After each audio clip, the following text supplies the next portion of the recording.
Hi, this is Jaya. In this video, we shall see the summary of The Power of the Dog, a poem by Byrudyard Kipling. Here, Kipling speaks about the bond which develops between humans and dogs and how this deep feeling can arise from the joy of companionship to the pain of loss. That is, when you lose your dog. That is, Kipling suggests that this bond is actually a testament to the power of the unconditional love and the ways in which the dogs can teach humans to love more deeply and to love more fully. And here he also warns us against giving yourself, that is, giving one's heart too much to a dog, because the pain of losing the dog can be devastating. He begins the poem by pointing out that there is so much pain already in the world, which are the sorrows created between men and women now. And therefore, we should be more careful not to add more pain by risking ourselves by lending our hearts towards the dogs, that is, starting loving the dogs.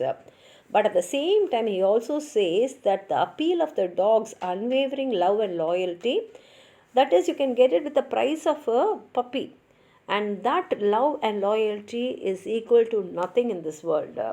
And he says that these 14 years of companionship that a dog can provide, that is, during the lifetime of the dog, how much of love it can give you, he says that is equal to nothing. And at the same time, he describes the inevitable decline that will definitely come along with the age. And when you see a dog suffering from illness or any physical deterioration, it is very painful. And more painful is the difficult decision that must be made as the dog's life draws to a close, including the heartbreaking decision of mercy killing. That is, when you see a dog suffering too much, the doctors will suggest this to you. At that time, you only have to make a decision. You can see your dog suffering, but at the same time, you will not have the heart to kill it. But you have to take a decision. And then he describes the spiritual connection that can develop between humans and dogs. He points out that dogs have a unique ability to understand and also to respond to their owner's moods and emotions, and this provides a lot of comfort and help during difficult times.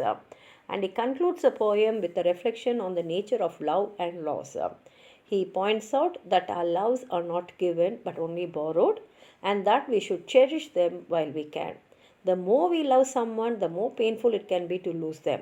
But he also suggests that the pain of losing someone we love is evidence of how much of our feelings we have in depth, and that in the end it is worth having loved and lost. That is, we know that losing your dear one, that is a dog, is very painful, but the love which a dog can give you is something incomparable. So we can bear the pain of its death even though we know that we have to bear it because we have cherished all the moments of love that the dog gave to you. Now let's read the poem. There is sorrow enough in the natural way from men and women to fill our day. That is, he says that our life is filled with the sorrow which is naturally created between men and women, and the reason is men and women only. And when we are certain of sorrow in store, why do we always arrange for more? So when we already know that there is so much of sorrow in our life, why are we searching for more sorrow?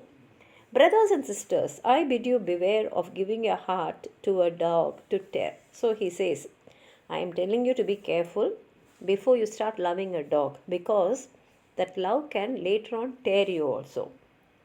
Buy a pup and your money will buy love unflinching that cannot lie. That is, you're only going to buy a small puppy, but that money which you are spending to buy that puppy can give you so much of love, and that is true love. It is not false love, because the dog loves you truly. Perfect passion and worship fed by a kick in the ribs or a pat on the head. And all you have to do is only just kick its ribs or you pat its head. It will give you so much, it will worship you. Nevertheless, it is hardly fair to risk your heart for a dog to tear. But at the same time, you should remember that this dog can also tear your heart. And when it will tear is when it is going to leave you.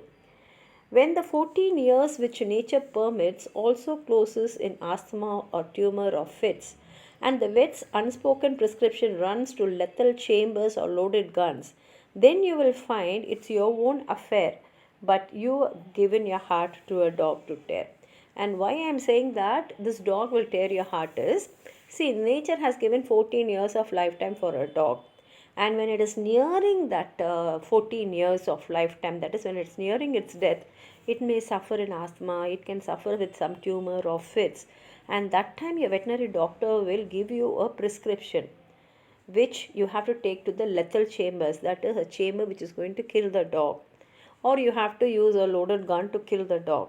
At that time you will know that your heart is going to be torn because of this dog, because what you're going to do to the dog, at the same time you cannot bear the suffering that the dog is undergoing. When the body that lived at your single will, with his whimper of welcome, is stilled, how still? When the spirit has answered, your every mood is gone, wherever it goes for good. Now he says, this dog has always lived only for you. It welcomes you so happily and it has answered all your moods. Now it is going to go away from you. But wherever it is going to go, it is only for good. You will discover how much you care and will give your heart to a dog to tear. And only when you are missing your dog, when the dog is going to leave you, when your dog is going to die, you will understand how much this dog can also tear your heart. We have sorrow enough in the natural way when it comes to burying Christian clay. Already there is so much of sorrows which comes in a natural way. Our loves are not given but only lent at compound interest of cent per percent. He says that our love is not what we are giving, we are only lending our love. Though it is not always the case, I believe that the longer we have kept them, the more do we grieve. At the same time, this is not always. At the same time, he also says the longer we keep the loved ones with us, the more will be the grief when we are going to lose them. For when debts are payable, right or wrong, a short time loan is as bad as long. So why in heaven, before we are there, should we give our hearts to a dog to tear? So he says, see, all these are like debts because we are borrowing that love. Whether it is right or wrong, whether it is a short term loan or a long term loan, thing is, we are going to lose it. Losing is painful.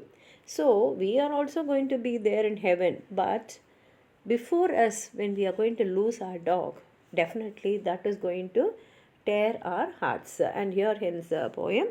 If you have anything more to add on to what I've said, please write it in the comment box, like the video, share with your friends, and if you're not subscribed my channel, please subscribe and support. Thank you.